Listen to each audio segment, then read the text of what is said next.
So disappointing ruling this week. I'm kind of gearing myself up for a lot of disappointing rulings from the Supreme Court over the next couple weeks here. But the most recent one that upheld Ohio's voter purge and the voter registration law that allowed them to purge plenty of eligible voters from the rolls in the last election if they hadn't voted in the previous two national elections. And I think it's just a part of a troubling trend. We've already seen the Citizens United case that the Supreme Court ruled on that allowed for complete unfettered campaign contributions from corporations and allows money from big businesses and those who have more money to have an undue influence on elections.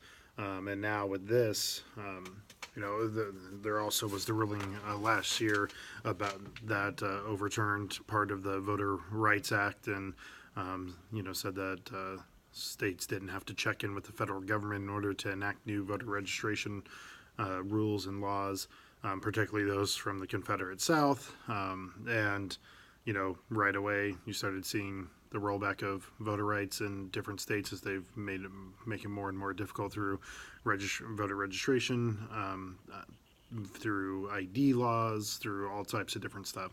A lot of people defend these actions and talk about maintaining the purity of our system and ensuring that everybody who votes, has the right to vote.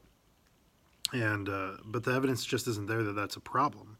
That there is no evidence of mass corruption. There is no evidence of voter fraud on a massive scale, right? Individual cases, sure, but nothing that's ever turned the tide of an entire election.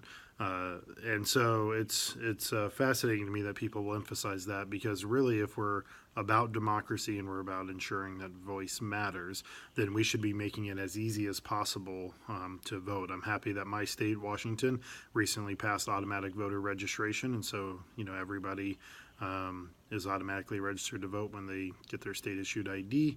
I'll have to look and see more about what does that look like if you don't have an ID and through that process, and how can that expand. But voting should be one of the easiest, most accessible things that we have in this nation, and the places that have very specific hours and close the door when people are lined up to vote and purge voters from the rolls, even though they are, have no reason to be removed from their registration. All these different things are just tactics to maintain power. And when you look at what areas are doing that and what states are doing that and what party is pushing for these policies, you can see that this is a desperate ploy to maintain power by people that are fading from it and are losing grip of that power, and they see the writing on the wall, and so they're going to try to draw it out as long as they can through gerrymandering, through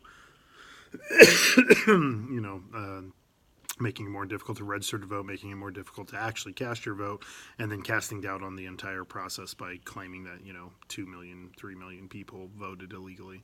I do believe that our democracy is at stake here, and that these rulings by the Supreme Court over the last few years are going to go down in history as like one of the greatest blows to democracy in our history, and hopefully one that is short-lived and will be undone. Everybody has the right to vote, and everybody's voice should be heard, and it's not that hard to do it. Lots of other nations do it very well. So we'll see how it goes and what other Supreme Court cases I'll have to talk about. We'll see you tomorrow.